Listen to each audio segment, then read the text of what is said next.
All right. Okay, so welcome back to another edition of Real Talk, Real People, Candid Conversation. This is our episode, Living Your Best Life with Karoline and AJ. I have AJ here beside me. How you doing, honey? What's up, honey?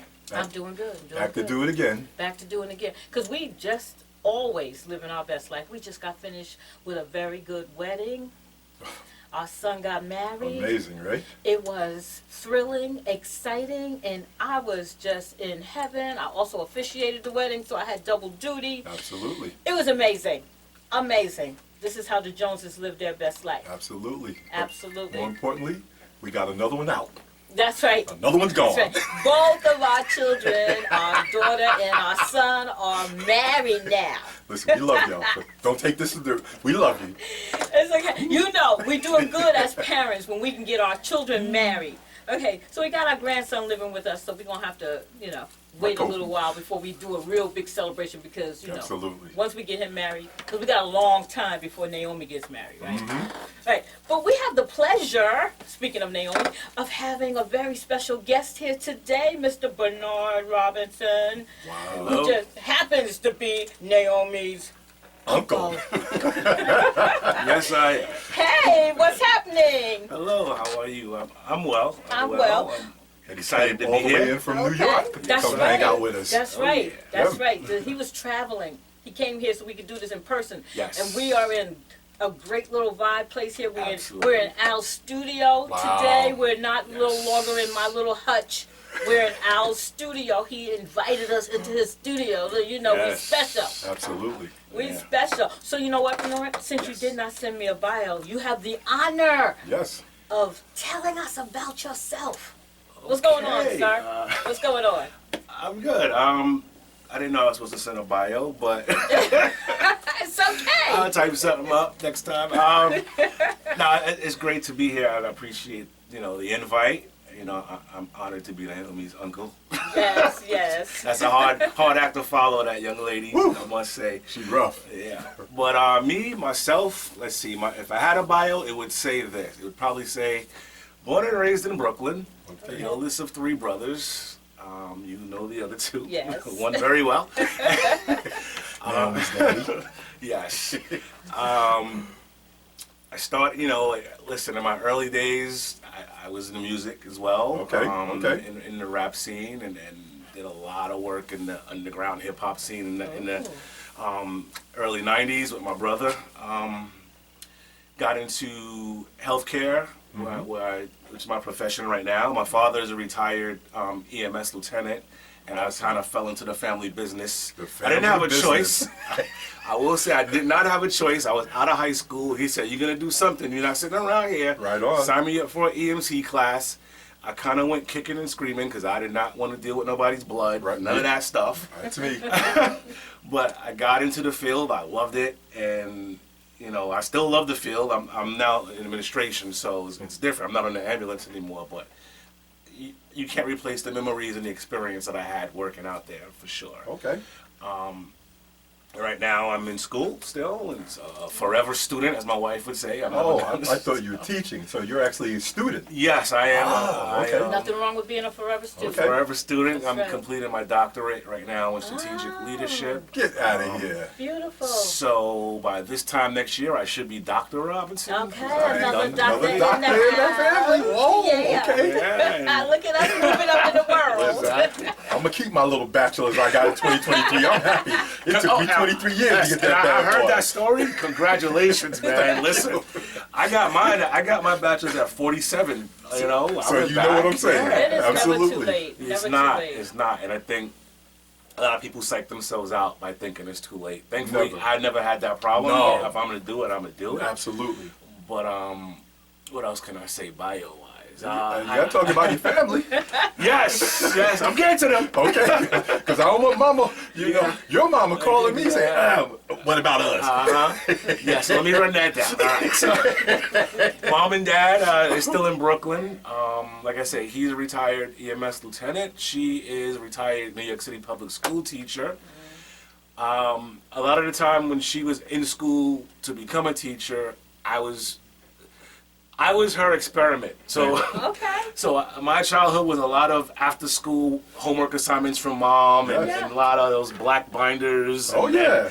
oh, you do these math problems before you can go outside. So, because of that, I did well in school. Good. You know, Good. Thanks to that, and yeah, they pushed us. They pushed me to keep going and just pursue what you want to pursue. But you also had the curse of being the oldest. Exactly. So if you're the oldest, they putting that heat on you. Oh yeah, my brothers have no idea what I went through. Every oldest says that, but I can tell you they got softer and softer. Yes, I was a middle child, so I know. Exactly. I didn't have that stress. I'm sure that's true. It has to be true. Definitely, but and now I have my own family of my own. My wife, been married 26 years. This will be 26 years in May.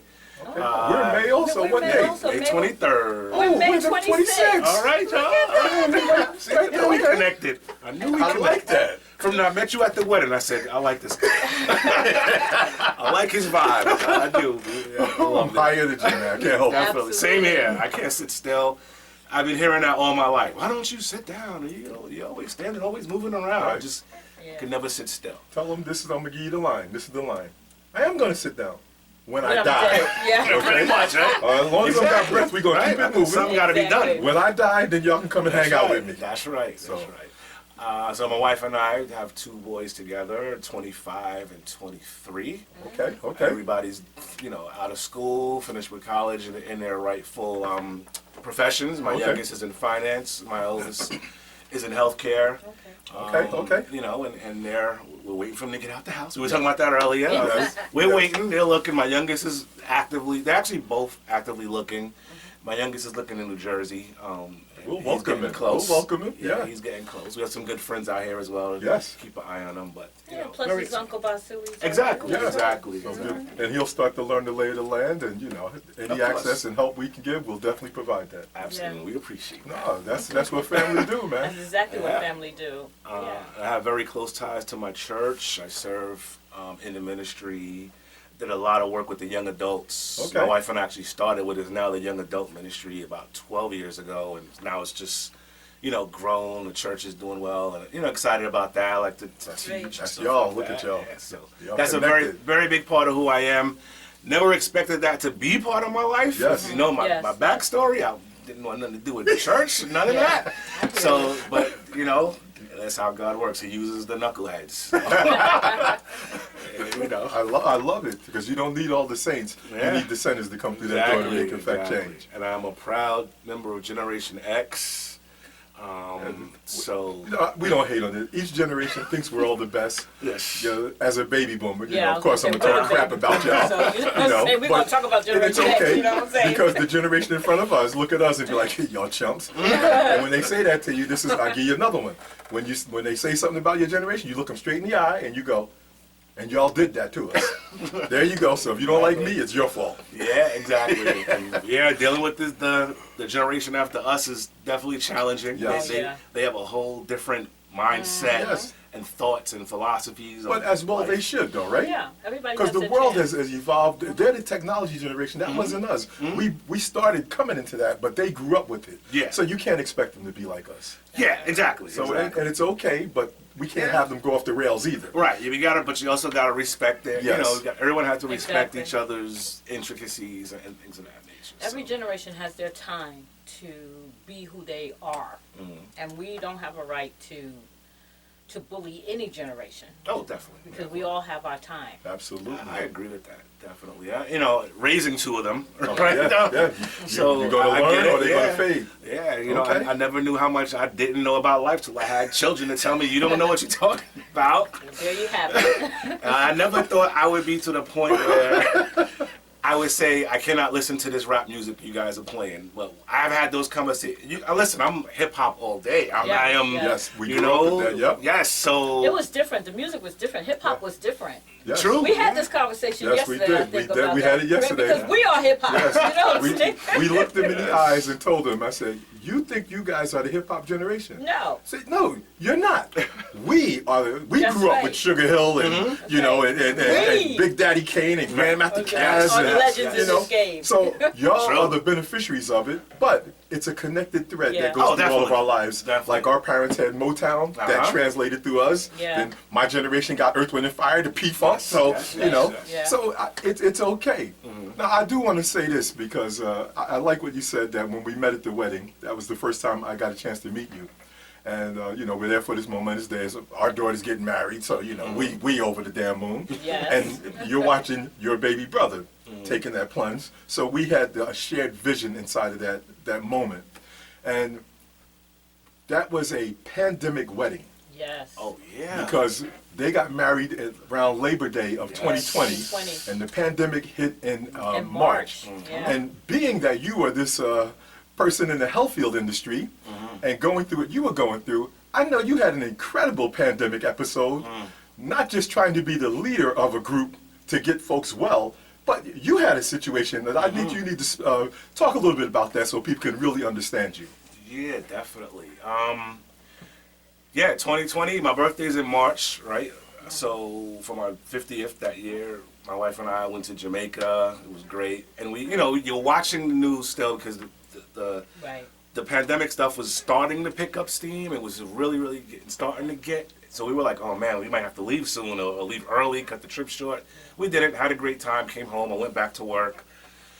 Around that Tuesday, so you got to understand, I ran an emergency medical service department, right, Yes. for a large health system, and it took like over 1,000 EMTs and paramedics and first responders, and we would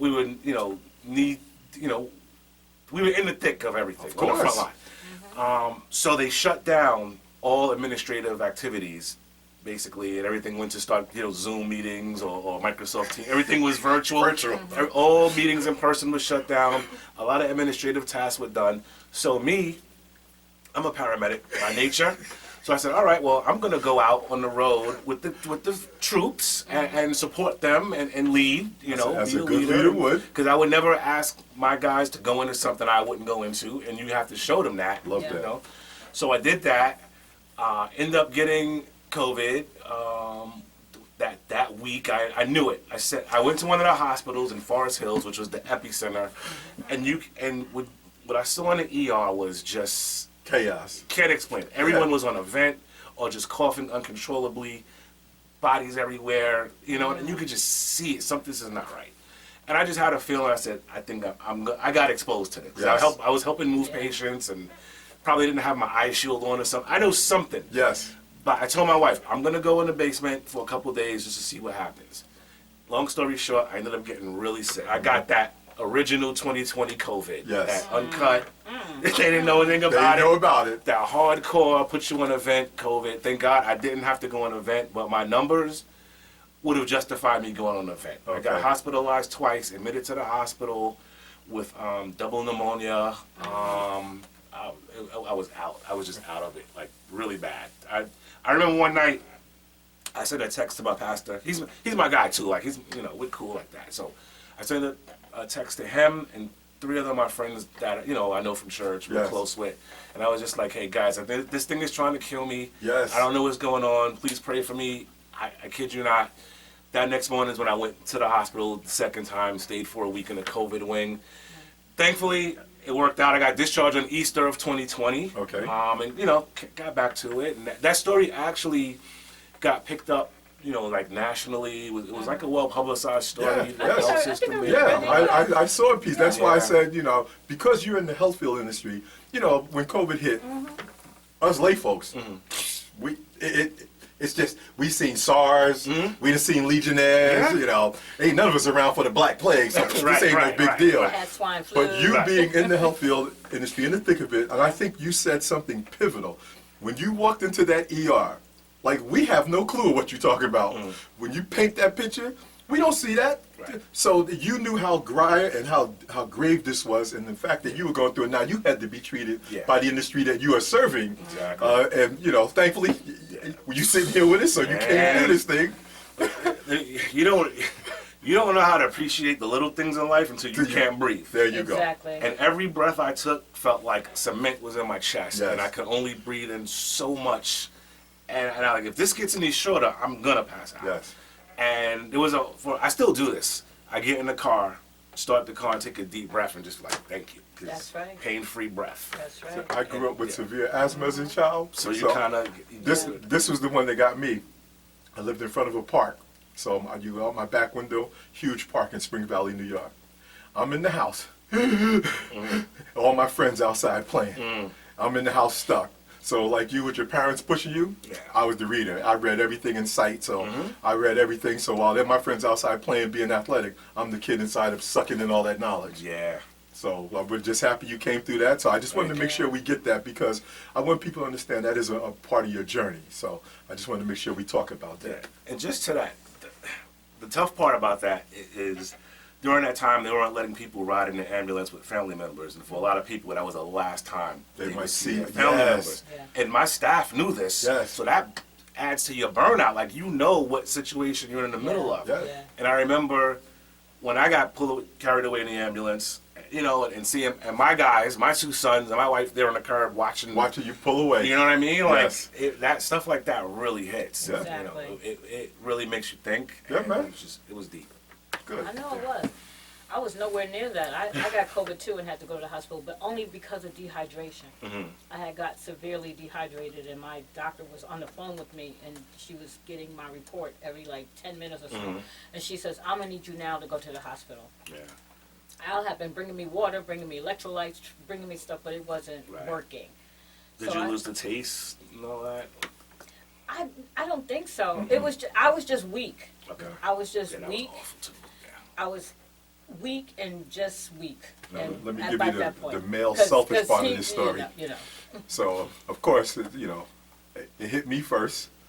We went the whole time, never had a problem. It hit me, and I kind of just thought I was a little sick. I had my scully on, my jacket on. I'm in the bed under the covers. And that's when she tested me and realized I got it. Then she got it the next day. Mine was a Wednesday. She was a Thursday. Friday, now this is the selfish male part of me. I am not a big baseball fan. Okay. I'm just big enough to follow my team and keep up because I'm a sports guy. Friday, her doctor says, "You got to go to the emergency room right now." I got the TV on. It's game 1 of the World Series. I'm sitting there getting ready to watch the World Series, and we got to back everything up and take her to the hospital. Oh man. And we didn't get out there until after midnight. Yeah, because I was in there for they had an IV influence in me for a while. They had me in the wing. The You're COVID talking to a thing. medical man. You know all You this know. stuff. So it's like I was fine. I wasn't fine, but I didn't think I needed to go to the hospital, but I was getting weaker and weaker and weaker. Yeah. And she was like, "You're probably dehydrated. I'm gonna need you to go to the hospital." They said, "When you get there, they said, when you get there, tell them that your doctor, give them my name, is sending you here for an IV treatment because you're dehydrated." Okay. And I said, "Okay." And they didn't ask no questions. They took me in the wing. They put me down. They did an EKG. They saw that what did they say? Something. I don't They know. You know, something. I don't know. Something. My heart. I don't was, do the hospital thing. You know, my heart rate was low or something like that. So they just put an IV in me. I stayed there for like 4 hours. So let's change some gears here. Yeah. So we went down the whole health thing. Well, health is important. No, health first is of always all. important. You can't live your best life unless you're healthy. Unless you're healthy. Absolutely. But I wanted to reference that because now we Yes. got to this point Absolutely. of going from there where it could have been a whole different conversation, Yes. especially when you talk about that long COVID that happens after that. But you said you were born in Brooklyn, Yes. and so you have remained in the state of New York. What keeps you in New York State? Well, I mean, funny story. A few years ago, I was thinking about leaving New York, and I'm talking to a guy at work, and he says to me, plain and simple, "If this is the Big Apple, if you can't make it here, you're not gonna make it anywhere." And I was like, "Man, you just shut my whole dreams down. I guess I'm staying." He challenged me. I was like, Well, so, I mean, honestly, when it comes to the city, right, there's no greater city than No New York. greater. I will not deny that. Absolutely. I'm at a point now where leaving New York's not off the table. We've my wife and I have been traveling a lot lately and visited friends in Charlotte, been to Texas, Virginia all the time. Like there's a lot of places that we wouldn't mind relocating to if Right. the opportunity was right. Okay. And now with we're about to be empty nesters Yeah. in a Yes. very, very short amount Yes. of time. Yes. There's not much to really stop us now. But in Yeah. those earlier, like in our 20s and our 30s, Yeah, we weren't. we ain't leaving. We're not leaving New York. Yes. We can't. This is Yeah. it. This is the mecca of everything, There's right? no other vibe Healthcare, like finance, it. whatever you want to do. Yes. you got to go for it. You're gonna go for it in New York. Okay. And, Okay. yeah, we want to leave it. I like that. I I just. was born in Brooklyn. Yeah. That's All right. That's my claim to fame. Very good. I know I liked you. What were you there for? All about 15 minutes? All of about 2 years. We moved to Teaneck when I was 2. I don't know nothing about Brooklyn, but I have to say I was born in Brooklyn. I always tell them, Bernard, whenever you're at a party, what's the first thing they shout out? Yup, it's Brooklyn in the house. And she won't get up. I'm like, you better get up, girl. You gotta represent. You better get up. I feel like an imposter. I don't know anything about Brooklyn. But they don't know that. Right? And you're legit. You were born there. You better get up and I was represent. legitimately born in Brooklyn. Yes, I was. That's my oldest son. He was born in Downstate Hospital in Brooklyn. Okay. We had already bought a house in Long Island, so Yeah. Oh. we went from discharge out the hospital straight to the house in Long Island. Okay, so he's a Brooklynite for about right. a day. So he was born in Brooklyn too. But he lives in Long Island. But he's straight to Long Island. Okay. Exactly. Now, I know, because PSC&G, the company I retired from, thank you, folks. I appreciate what y'all did. They got the contract to run LIPA, so they took over the Long Island, and I got a chance to go out to the Melville location. And let me tell you something, bro. I wish I had a jet, or I had a helicopter or something. Now I understand why they call it Long Island. Oh, that commute. And wait a minute, that ain't even far Long Oh Island. no, that's like halfway. If that, yes. I was like, if they offered me like the greatest job in the company over there, I'd tell them no. Yeah. Because that traffic getting there that morning was nuclear. Listen, I used to, when I was the Eastern Region manager for where I worked, I had to go out to Riverhead, Long Island. Riverhead's the end. At the end, The end of the LIE. Where you can look up and see Maine from where you stand. Yeah, exactly. It's cows, it's farms, and I used to have to make that drive a couple of times a week. Okay. So yeah, that's like an hour and a half, almost 2 hour ride, driving out to the Hamptons sometimes. Long Island's big. Yes, like, people don't. big. Like we think of Manhattan, like Long Island is huge. Yeah. So, and I also found out about Long Island that I thought Long Island, like you represent Manhattan, you represent the Bronx, Harlem. There are sections of Long Island. Oh, yeah. Like the East don't like the West. Yeah. The Central. The North Shore and the I'm South like- Shore. I said, for real? Yeah. That's how big Long Island is. That's how crazy it is. So I got a rapid education that day, and I came back home and I had a whole new appreciation for that borough, if you will. Yeah, Long Island's definitely a little different. Okay. But congrats to you too. Listen, I heard about the retirement. I love to hear those stories when people retire and are able to enjoy life. Yes. Because far too Yeah. many times you see people who just, Yeah. they retire and that's it, and you never hear from them again. If they're even lucky enough to make it to that point. Yes. So Yeah. that is huge. Yeah, man. And I know, I heard the part where, the manager, whoever your last day was basically your last work day. Yep. I hate to hear that, but I understand that because Yes. that's corporate. That's just, Yeah. it's just a reminder that kind of like you said, you can be replaced as soon as they slide your name Exactly. off the door. Not even thanks for 40 years or Yeah. for all you Yeah. did. And that, And Yeah. I get it with him because if it had been the manager previous to him, I'm telling you, we'd have came in there, they had decoration, the whole place would have been crazy. And I kind of walked in with that mindset because, like I said, you know your worth. So I know what I'm worth, I know what I bring to the table. And when I walked in and looked around, I said, all right, it's cool, I got it. So I mean, I ain't going to stay and hang out with y'all. All we going to do, make my rounds, see what I got to see, then I'm out. and you did your thing with your Yes, people. Yeah. and I actually invited him, Okay. And if he'd have came, I would have roasted him right there in the room on the Yeah, you spot. got nothing to lose. Oh, but he know me anyway. She'll tell you. Tell her how you always said about me when I would come home from work and tell you some of the stories of the things that I did. What was your line about me? I don't remember. About, I don't know how you keep the Oh, job. I don't know how you keep the job. Everybody knows that. Yeah. Everybody knows Al Jones. But Okay. Because my attitude, like a lot of people would wait till they got bulletproof, where they met the terms where they could retire and they couldn't take nothing from you. My very first day in the company, I was going to get in a fist fight with the guy that was teaching me. I came through the door like, I was hot when I came through the door. Right. So I've carried that personality over there, not trying to be, disruptive all that, but you are going to respect me. That was really my whole thing. It was about respect. I'm not trying to be the big dog. I'm not trying, but you're going to understand who I am. You're going to walk to me the right way, and I'm going to walk to you the right way. And the crazy thing about that is when people see that in you, and I see that in you. I definitely see that. You talk about this leadership, now you're trying to go get a doctorate in there. there's a DNA thing that burns inside you to be that person, whether you're trying or not. And all my cats, when I crossed over, I was in the union for 20 years, and when I left them to go into management, do you know what they said to me? They said, AJ, why are you abandoning us? Because I was the quiet ringleader of the group. Right. So I see that in you too.